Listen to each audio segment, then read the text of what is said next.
akan melaksanakan kegiatan yaitu pembinaan akan nanti disampaikan oleh Kakak Mary. Tapi sebelumnya itu kita minta kekuatan, kita minta hikmat kepada Tuhan melalui doa. Mari kita berdoa. Segala puji dan syukur kami panjatkan kehadiran hadirat-Mu ya Tuhan Yesus. Terima kasih Engkau telah menolong dan menyertai kami di sepanjang hari ini, dan saat ini kami hadir di rumah-Mu yang kudus untuk suatu kegiatan PTPT. Biarlah Tuhan Engkau hadir bersama-sama dengan kami dalam kegiatan ini, sehingga kegiatan ini, pembinaan ini dapat berjalan seturut dengan kehendak-Mu. Berikan kepada kami, utamanya kepada anak-anak PTPT yang mengikuti pembinaan ini, biarlah Tuhan memberikan hikmat dan pengertian sehingga boleh mengikuti kegiatan ini dengan baik. Hanya kepada-Mu Tuhan kami datang memohon dan berserah. Sempurnakanlah doa kami ini di dalam nama Tuhan Yesus kami berdoa. Amin. Ya, disilakan kepada Kakak Agustina Mary untuk menyampaikan pembinaannya kepada kita semua. Ya, shalom, selamat malam bagi kita semua. Pertama-tama saya mengucapkan banyak terima kasih kepada majelis gereja yang sudah memberi saya kesempatan untuk melaksanakan pembinaan terhadap PTPT di tempat ini. Nah, tadi kita sudah membagi kelompok. Sekarang kita akan masuk dalam ice breaking.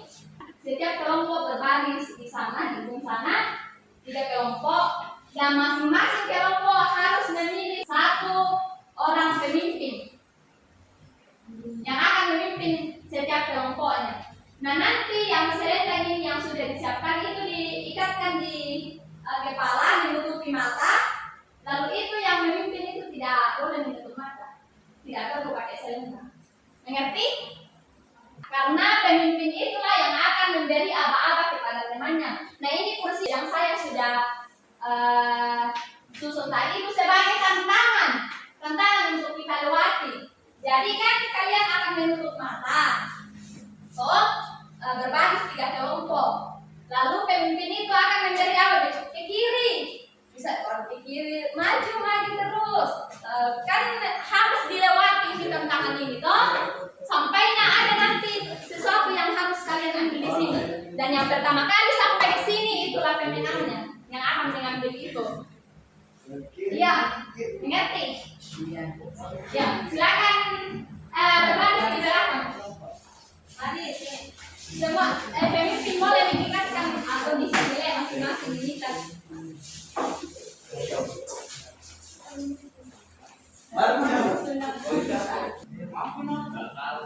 Oke, silakan. Silakan 1, 2, 3.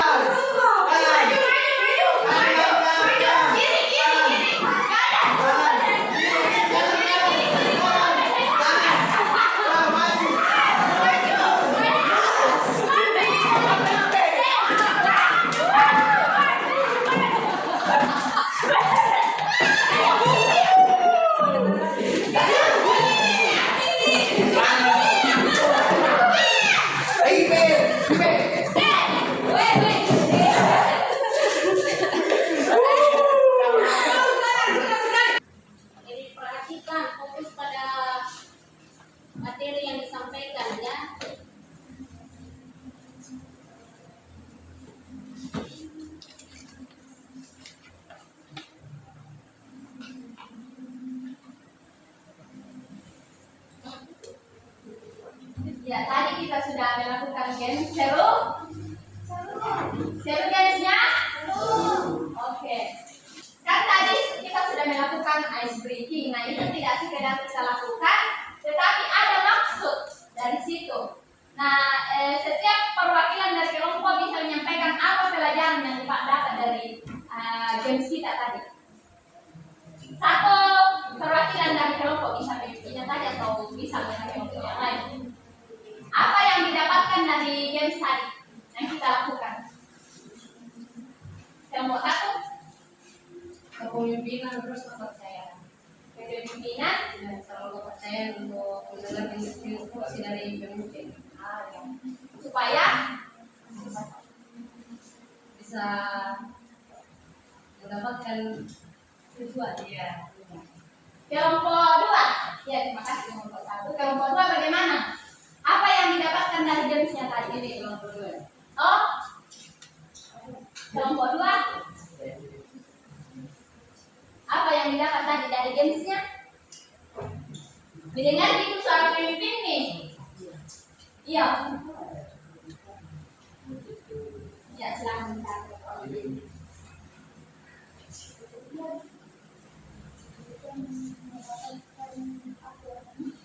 Ya. Kemudian untuk mendapatkan apa yang kita mau. Kelompok, kepemimpinan, kepercayaan untuk mendengarkan instruksi dan untuk mencapai tujuan. Ketelitian, karena kunci ketelitian. Kelompok tiga, Bekerja sama. bekerja sama. Ya, bekerja sama, kepemimpinan, kepercayaan, ketelitian. Itu semua yang menjadi pendapat teman-teman dari apa yang dipelajari dari games tadi. Nah, tadi kan kita memilih satu pemimpin, toh? Iya, kita memilih satu pemimpin. Nah, gunanya pemimpin adalah untuk benar sekali, untuk mengarahkan anggota kelompoknya. Jadi nama ice breaking kita ini yaitu blind servant leader atau pemimpin pelayan yang buta. Jadi di tadi itu pembelajarannya ialah pentingnya komunikasi yang jelas. Jadi pentingnya komunikasi yang jelas. Kan ada tadi ke depan, ke samping. Oh, kan tidak terlalu jelas toh. Yo. Jadi yang kedua adalah tanggung jawab seorang pemimpin yaitu membimbing, mengarahkan anggota kelompoknya supaya tidak baku tabrak-tabrak. Dan anggota kelompok juga harus mendengar pemimpinnya supaya tadi itu kan baku tabrak-tabrak nih, jadi tidak efektif itu jalannya. Kemudian kepercayaan antara pemimpin dan tim harus dibangun. Sudah disampaikan oleh kelompok satu tadi. Kemudian melayani tanpa mengambil alih tugas. Jadi kita sudah terapkan tadi itu. Nah, yang menjadi pertanyaannya adalah masing-masing kelompok memikirkan apa itu pemimpin dan pelayan dan kepemimpinan. Apa perbedaan dari pemimpin, pelayan dan kepemimpinan? Bisa satu orang satu kelompok. Silakan. Apa itu pemimpin, pelayan dan kepemimpinan? Ayo, silakan.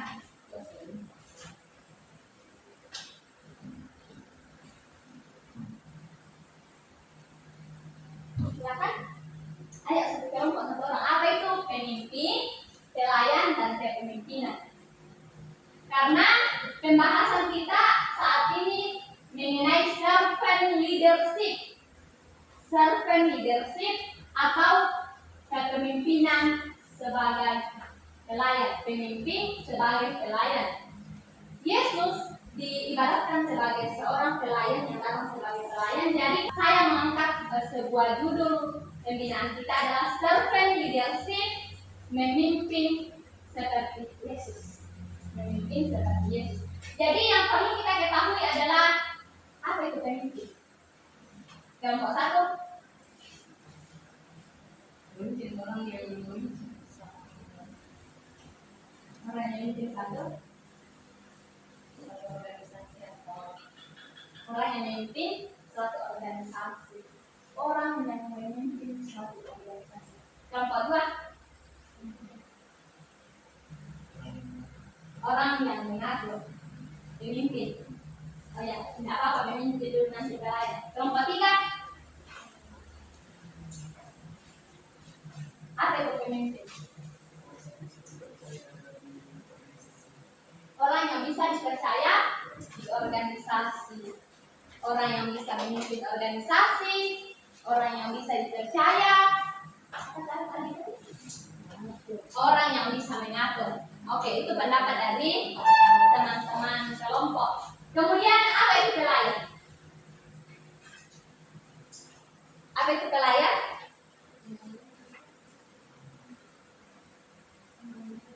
Orang yang melayani. Orang Yang melayani. melayani, orang yang melayani. Orang, oke, bisa. Kelompok dua, orang yang melaksanakan tugas. Apa perbedaannya dari pemimpin?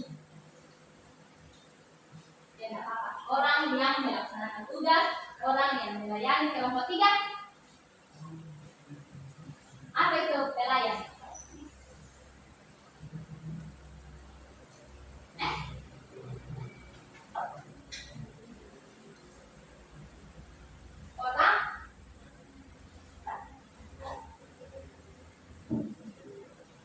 Orang yang bisa kasih desa-desa suaranya supaya kedengaran juga di sana.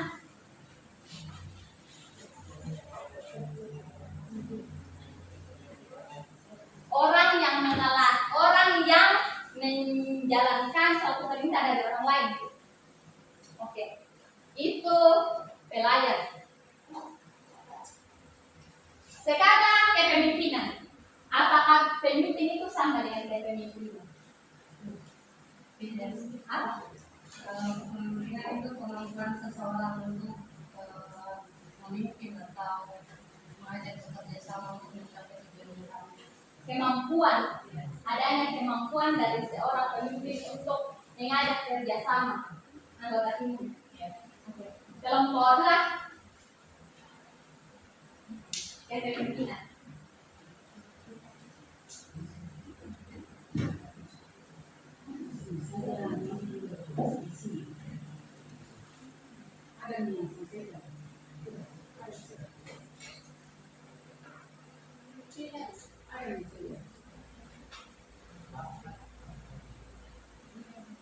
Bakat, kepemimpinan, bakat. Kalau kelompok tiga, kepemimpinan, berwira dan berani. Ya, berwira dan berani. Berwira dan berani. Ya, kita beri tepuk tangan buat kelompok yang sudah memberikan pendapatnya.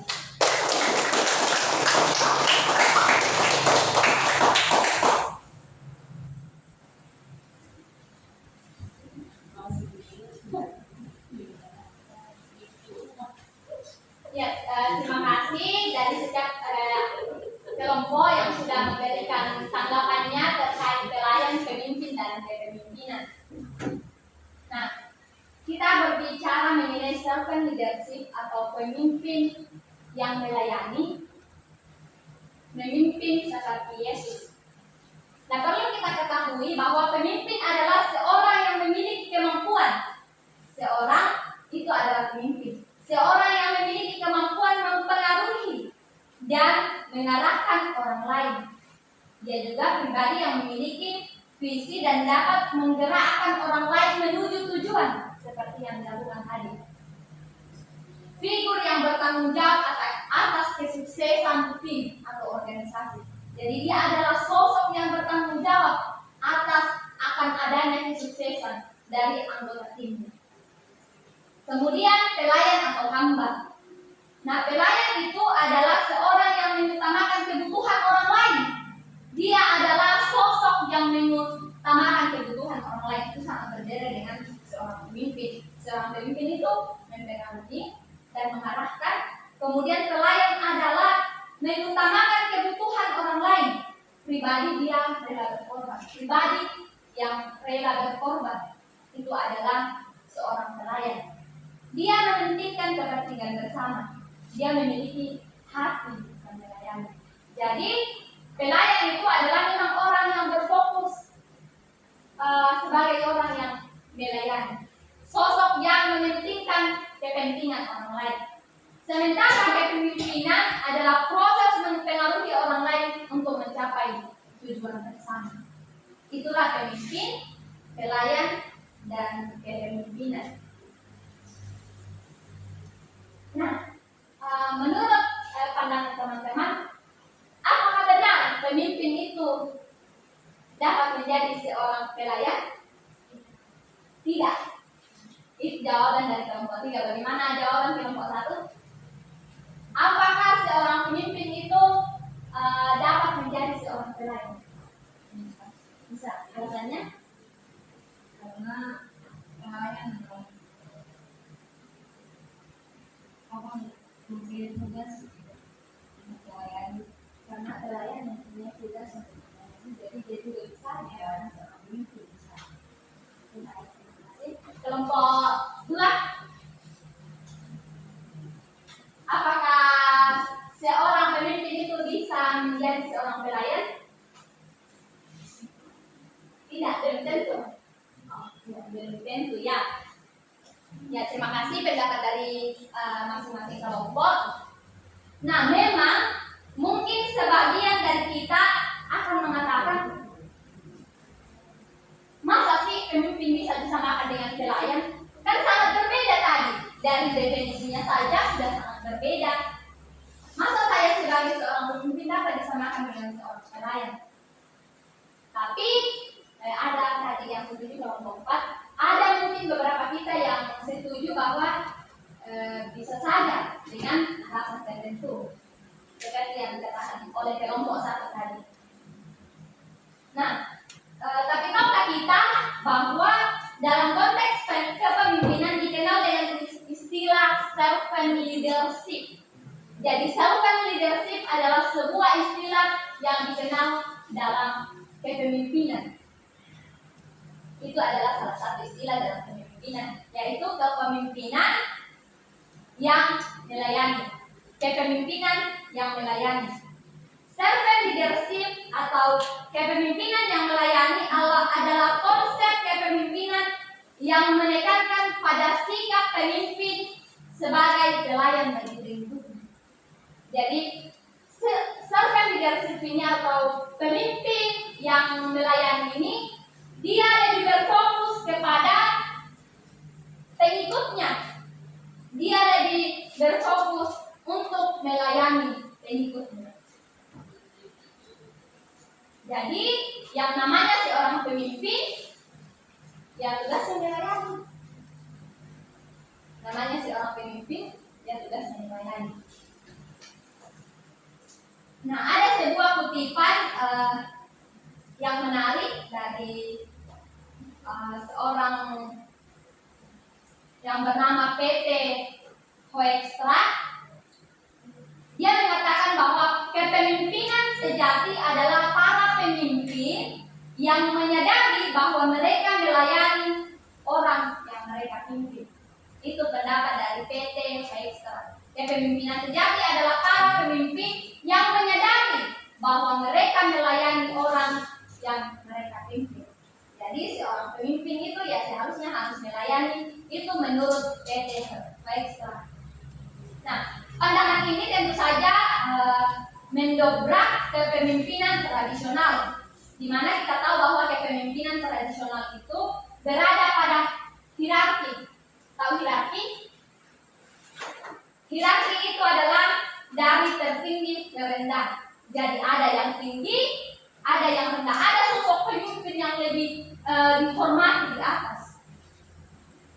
Jadi itu adalah kepemimpinan hierarki.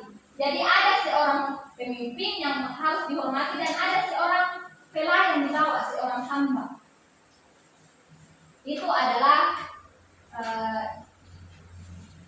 yang dikenal dalam suatu organisasi. Pemimpin tradisional ini mengandalkan arahan dan instruksi. Jadi dia selalu mengandalkan arahan dan instruksi. Sedangkan model servant leadership sebaliknya, sudut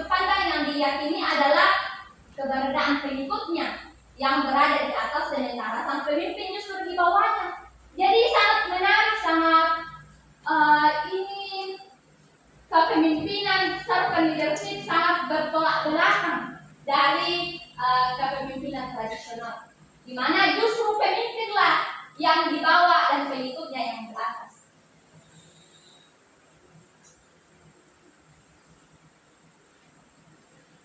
Mungkin sebagian orang tidak biasa dengan model ini, model self-leadership ini.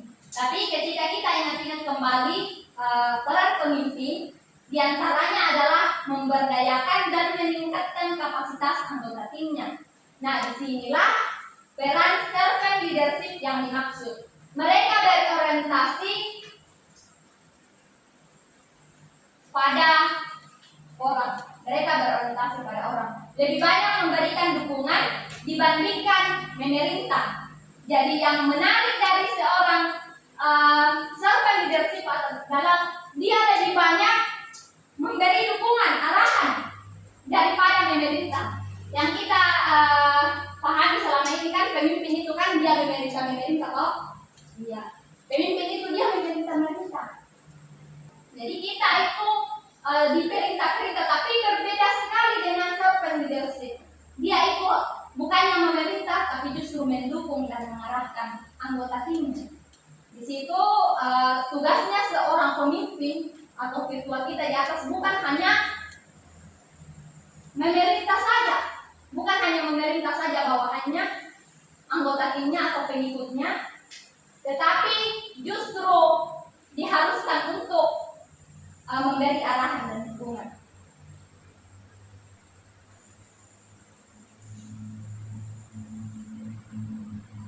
Dan juga dia menampilkan kerendahan hati bukan otoritas, serta selalu mencari peluang pengembangan bagi anggota timnya.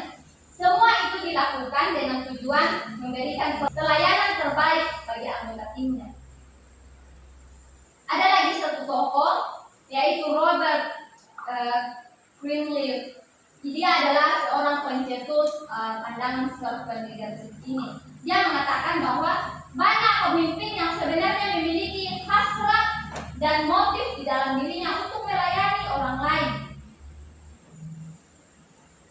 Dia mengatakan bahwa banyak pemimpin yang sebenarnya memiliki hasrat dan motif di dalam dirinya untuk melayani orang lain. Dengan pandangannya inilah dia kemudian mencetuskan adanya kepemimpinan model self-leadership, karena ada banyak orang yang memiliki keinginan dalam dirinya untuk melayani orang lain. Nah, aspirasi inilah yang menjadi dasar konsep dari self-leadership ini. Nah, yang menjadi pertanyaan untuk kita adalah seberapa jauh kita memiliki keinginan melayani orang-orang yang ada di sekitar kita. Seberapa jauh keinginan kita untuk melayani orang-orang yang ada di sekitar kita. Itu adalah menjadi pertanyaan untuk kita renungkan bersama. Apakah selama ini kita hanya sukanya untuk dilayani, hanya berdiam diri saja supaya datang dilayani, atau mungkinkah ada suatu hasrat atau motivasi dalam diri kita untuk bisa melayani orang lain, bisa melayani orang yang ada di sekitar kita? Ataukah justru masih ada yang terlintas di pikiran kita bahwa wah, saya kan seorang pemimpin dan mestinya saya tidak melayani, mestinya saya yang dilayani. Dan semoga yang datang di sini tidak ada yang berpikir seperti itu.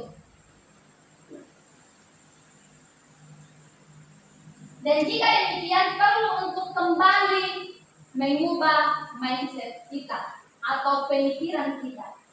Karena ada berbagai riset atau penelitian yang menyatakan bahwa terutama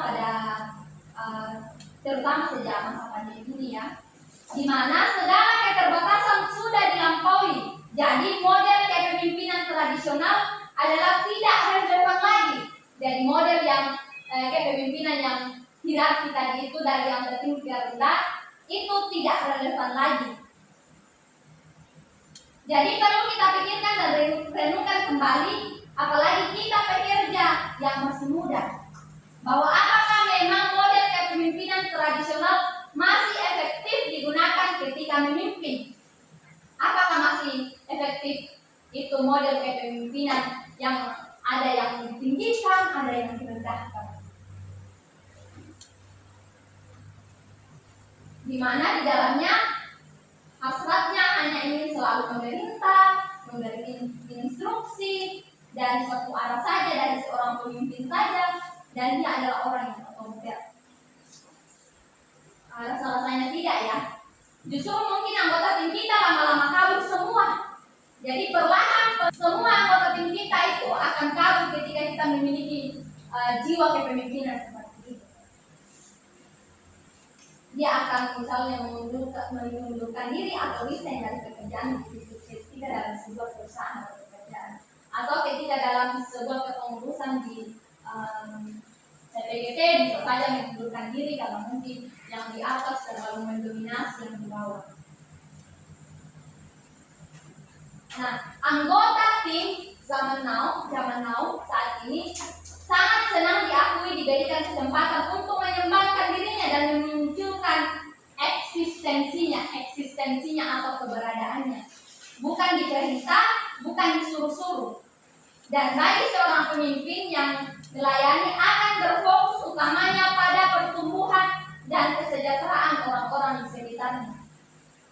Itu adalah anggota tim, rekan kerja, bahkan komunitas atau masyarakat. Nah, dia selalu berpikir bagaimana saya bisa melayani, menumbuhkan mereka, meningkatkan kapasitas mereka. Itulah yang selalu dipikirkan oleh seorang servant leadership. Jadi syarat pertama yang harus ada ketika kita ingin menjadi pemimpin yang melayani atau servant leadership adalah tidak egois. Kita tidak boleh egois. Tidak memikirkan diri sendiri, tidak mementingkan diri sendiri, melainkan mementingkan kepentingan bersama. Menjadi pemimpin yang melayani tidak berarti bahwa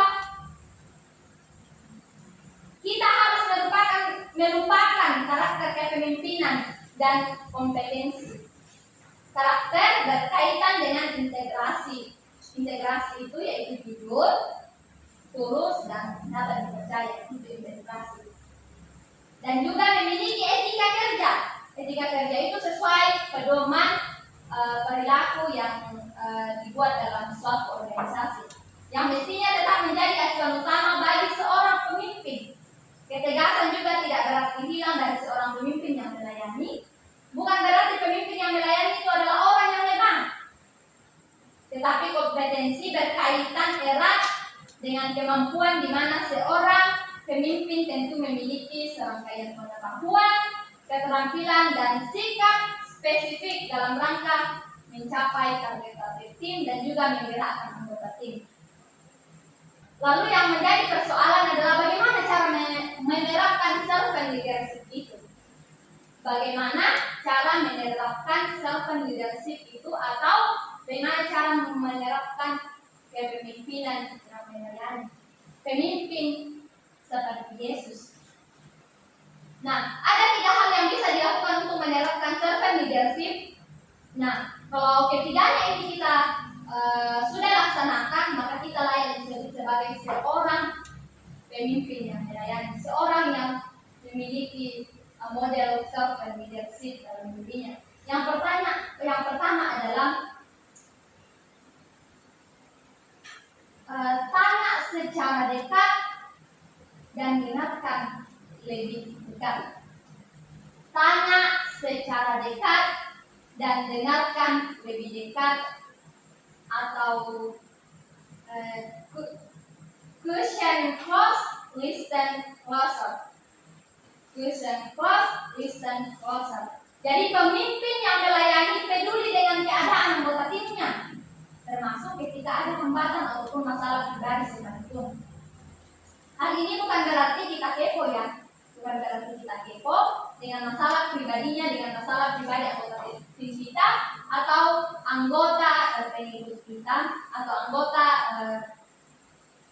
teman kita bekerja, tetapi menunjukkan kepekaan dan rasa empati terhadap kondisi anggota tim. Jadi ketika kita memperlihatkan rasa empati, menunjukkan rasa empati kita kepada anggota tim kita itu, empati itu berarti bukan misalnya ketika teman kita misalnya bersedih, lalu kita datang, dia menceritakan segala keresahannya ke kita, lalu kita juga ikut menangis, ikut merasakan, itu namanya simpati. Tapi kita berbicara empati. Nah, kalau empati adalah kita datang, mendengarkan keresahannya, merasakan apa yang dirasakan anggota tim kita, dan bukan hanya kita berlarut-larut dalam perasaan kita karena masalah teman kita, tetapi bagaimana kita memberi solusi terhadap masalah yang dialami. Itu adalah sikap empati, memberi solusi terhadap apa yang dialami selain kita merasakan apa yang dirasakan. Nah, meskipun tidak sepenuhnya mereka terbuka dengan masalahnya, jadi tidak masalah jika mereka tidak sepenuhnya terbuka dengan masalah kita, tapi setidaknya dari perhatian kita, dari empati kita yang kita berikan, mereka akan mengetahui dan merasakan bahwa oh, ternyata kita tulus dan peduli memperhatikannya. Tapi mereka akan mengetahui dan merasakan bahwa kita tulus memperhatikannya. Itulah yang seharusnya dimiliki seorang servant leadership. Dan pada akhirnya trust atau kepercayaan dan respect mereka terhadap kita akan terbangun lebih baik. Dari kepercayaan dan respect mereka terhadap kita sebagai seorang pemimpin yang melayani itu akan terbangun lebih baik. Mereka akan dilihat sebagai hal yang baik. Nah, ini adalah bentuk layanan terbaik yang kita berikan kepada orang-orang yang kita pimpin, menjadi pendengar yang baik. Itu adalah kuncinya, menjadi pendengar yang baik. Yang kedua adalah menjadi contoh dan juga bisa berpengaruh. Menjadi contoh dan bisa berpengaruh. Itu adalah poin kedua yang harus dimiliki, yang harus diterapkan oleh seorang servant leadership. Nah, berapa kali pun kita mengatakan bahwa saya melayani, namun jika perilaku kita masih juga menunjukkan sikap seorang pemimpin yang tak patut dicontoh dan tim anggota kita tidak merasakan dampaknya, maka sia-sia. Mereka akan mengabaikan kita. Dan bisa saja mereka menghakimi kita sebagai pemimpin yang becus, sebagai pemimpin yang tidak bertanggung jawab. Oleh karena itu, ketika kita menghadapi situasi krisis, tunjukkan respon yang tepat sehingga anggota tim kita melihat sendiri bahwa kita mampu menampilkan kehangatan dan keakraban dalam situasi sehari-hari. Jika ada peristiwa menyenangkan yang mereka alami, Anda akan sampaikan selamat. Jadi jika ada sesuatu, itu adalah poin yang ketiga. Mengapresiasi prestasi yang dicapai oleh anggota tim. Memberikan apresiasi ketika misalnya anggota tim kita mendapatkan suatu prestasi. Mendukung pertumbuhan orang-orang yang kita pimpin dengan terus mengenali kekuatan dan kelemahan mereka, serta melakukan upaya-upaya untuk mendorong mereka mengembangkan diri tiada henti, menjadi orang yang terus belajar. Itu adalah hal yang harus diterapkan oleh seorang servant leadership. Nah, model kepemimpinan servant leadership ini sebenarnya telah diteladankan secara sempurna oleh Yesus Kristus lebih dari 2000 tahun yang lalu. Jadi servant leadership ini, model kepemimpinan ini ternyata sudah diterapkan oleh Yesus. Jadi yang kita katakan tadi bahwa yang tidak yakin bahwa seorang pemimpin bisa jadi pelayan adalah saat ini bisa mengubah mindsetnya, pemikirannya, bahwa ternyata Yesus pun sudah menjadi seorang servant leadership di 2000 tahun yang lalu. Nah, prinsip-prinsip servant leadership dan teladan Yesus, yang pertama adalah mengutamakan kepentingan orang lain. Yang pertama adalah mengutamakan kepentingan orang lain. Itu adalah poin pertama dari prinsip-prinsip servant leadership. Ketika kita melihat teladan Pemimpin yang melayani atau servant leadership menempatkan kebutuhan pengikutnya di atas kepentingan pribadinya. Jadi yang diutamakan adalah kepentingan pengikutnya, bukan kepentingan dirinya sendiri, bukan kepentingan kekuasaannya. Nah, sama seperti Yesus Kristus datang bukan untuk dilayani, melainkan untuk apa Yesus? Yesus datang untuk dilayani atau untuk apa?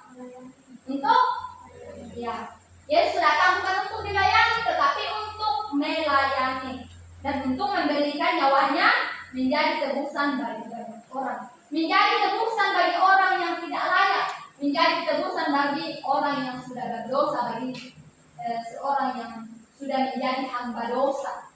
Dia memberikan nyawanya tebusan untuk banyak orang. Nah, itu dapat kita lihat di Matius 20 ayat 8. Boleh mungkin satu orang bacakan kita Matius 20 ayat 8. Matius 20 ayat 28. Sama seperti anak manusia datang bukan untuk dilayani, melainkan untuk melayani dan untuk memberikan nyawanya menjadi tebusan bagi banyak orang. Ya, terima kasih.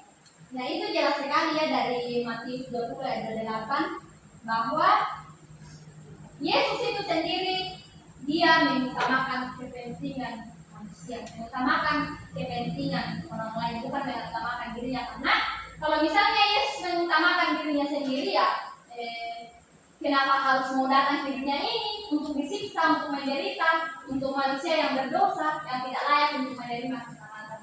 Jadi Yesus sendiri yang adalah juru selamat, yang adalah Tuhan, mau mengosongkan dirinya menjadi seorang pelayan untuk orang lain. Nah, contoh praktisnya yaitu Yesus rela mencuci kaki murid-muridnya.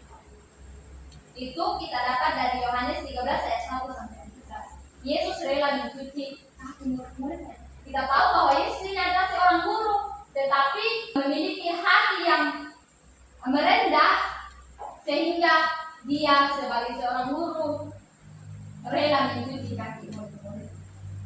Yang kedua adalah pemberdayaan dan pengembangan. Itu prinsip kedua servant leadership. Pemimpin berkomitmen untuk pertumbuhan setiap individu dalam organisasi. Seperti ketika Yesus melatih dan mempersiapkan ke-12 muridnya selama 3 tahun. Itu adalah pemimpin berkomitmen untuk pertumbuhan setiap individu. Nah, di mana ada juga Yesus memberikan otoritas kepada murid-muridnya untuk melakukan pelayanan. Itu di Matius 10 ayat 1. Matius 10 ayat 1 mengatakan,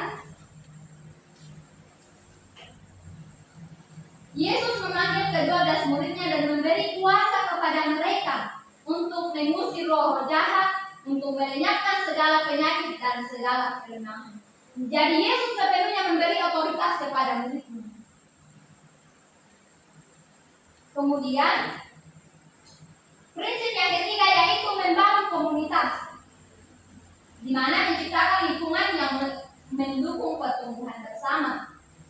Dapat kita lihat dari keteladanan Yesus, di mana Yesus membangun komunitas murid-murid yang solid. Itu kita lihat dari peristiwa di mana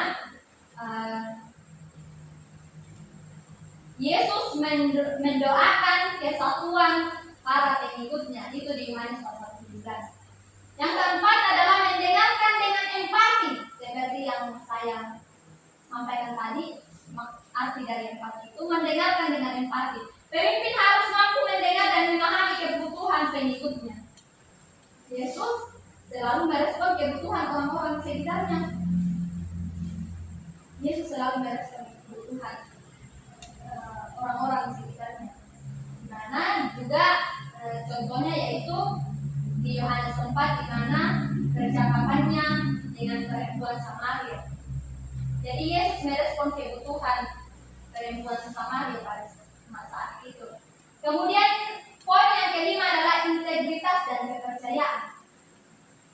integritas dan kepercayaan itu harus ada dalam diri seorang servant leadership atau pemimpin yang melayani. Pemimpin harus memiliki karakter yang dapat dipercaya, konsisten antara perkataan dan perbuatan. Jadi itulah integritas, konsisten antara perkataan dan perbuatan.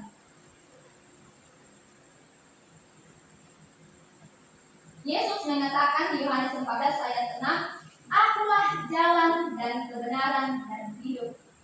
Akulah jalan dan kebenaran dan hidup. Itulah kelima prinsip-prinsip servant leadership yang harus dimiliki, yang harus tertanam dalam diri seorang pemimpin yang melayani. Nah, ketika kita melihat dalam organisasi, dalam konteks organisasi, servant leadership itu yang pertama adalah mengadopsi struktur organisasi yang lebih horizontal. Artinya, pendekatan yang berpusat pada karyawan atau bawahan dengan mengedepankan kerjasama tim. Yang kedua adalah menerapkan sistem mentoring atau proses pendampingan yang dilakukan untuk membantu seseorang mencapai potensi sepenuhnya atau membimbing orang yang kurang berpengalaman. Itulah menerapkan sistem mentoring. Membimbing orang yang kurang berpengalaman dan juga melakukan pembinaan terhadap mereka. Yang ketiga adalah menciptakan budaya kerja yang kolaboratif atau bekerja sama secara efektif dan harmonis untuk mencapai tujuan bersama. Selanjutnya yaitu mengutamakan kesejahteraan karyawan. Itu adalah dalam konteks organisasi. Kemudian ketika dalam konteks gereja, servant leadership itu ketika diterapkan yaitu memimpin gereja sebagai gembala yang melayani, fokus pada pemberdayaan jemaat, pengembangan pelayanan yang holistik atau menyeluruh, dan membangun komunitas yang saling mendukung. Meskipun dalam melaksanakan servant leadership ini banyak tantangan yang harus dihadapi.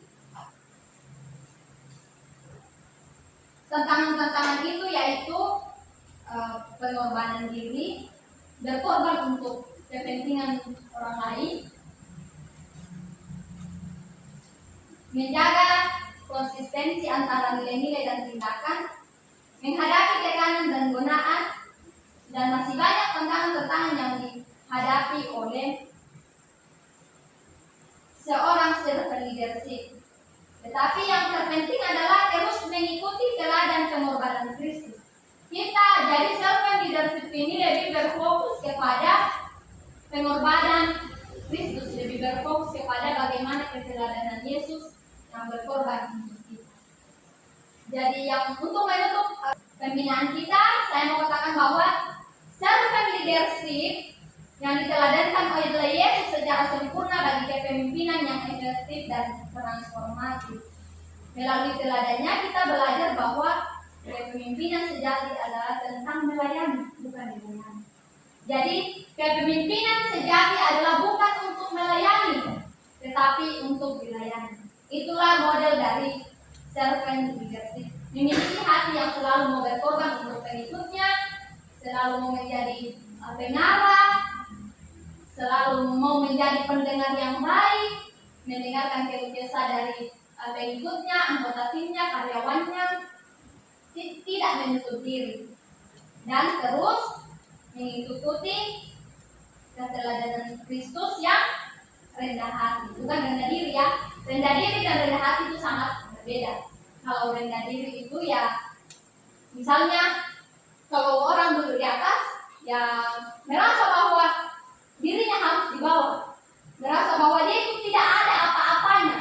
Itulah orang yang rendah diri, merasa sekali tidak ada apa yang rendah diri. Tetapi orang yang rendah hati adalah meskipun dia orang yang tinggi, misalnya tinggi derajatnya, tetapi dia selalu melihat bahwa saya sama rata dengan mereka, saya sama dengan mereka. Jadi mereka selalu rendah diri, bukan rendah hati, maaf, rendah hati bukan rendah diri. Jadi tetaplah menjadi seorang pemuda yang rendah hati, yang mau berkorban, yang mau membimbing anggota timnya dengan baik untuk mencapai satu tujuan dan terus menjadi pelayan, terus menjadi pemimpin yang mau melayani. Sampai di sini pembahasan materi kita. Terima kasih atas kebersamaannya, ketenangannya. Mungkin sudah banyak yang menyentuh pembinaan kepemimpinan, ya. Kita berdoa syukur ke hadapan hadirat-Mu ya Allah pada malam yang indah ini, oleh karena pertolongan Tuhan sehingga boleh kami mengikuti pembinaan kepemimpinan pada malam ini. Kiranya semuanya itu Tuhan boleh mengambil tempat dalam hati kami masing-masing, agar kami menjadi seorang pemimpin yang baik bagi diri sendiri, bahkan kepada keluarga kekasih kami. Semuanya itu Tuhan kami mohon kepada-Mu, Engkau berkati dan beri hikmat kepada kami. Bapa Surgawi, berkati kami semuanya Tuhan. Sebentar kami akan kembali ke rumah kami masing-masing. Engkau tuntun dan sertai kami dalam perjalanan, tibakan kami dengan selamat. Di sana juga nama-Mu senantiasa dipermuliakan.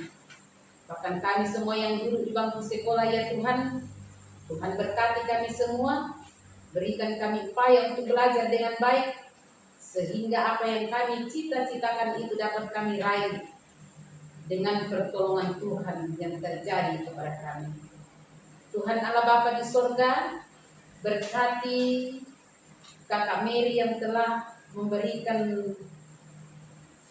pembinaan, berikan kesehatan, berikan hikmat, sehingga dapat melanjutkan semuanya Tuhan apa yang dipelajarinya di tempat yang berkuliah. Tuhan Allah Bapa di surga, dan sebentar Tuhan kami akan makan bersama. Tuhan berkati sehingga boleh membawa kekuatan baru dalam tubuh kami. Kami juga teringat bagi anak yatim piatu, janda duda, fakir miskin. Tuhan tolong kiranya mereka semua Engkau cukupkan kebutuhan mereka, sehingga mereka juga senantiasa bersyukur hanya kepada-Mu saja. Inilah doa kami Tuhan, ampuni kami, lalu dengarkanlah kami yang datang kepadamu. Karena Kristus Yesus, itulah Tuhan dan Juru Selamat kami yang hidup. Amin.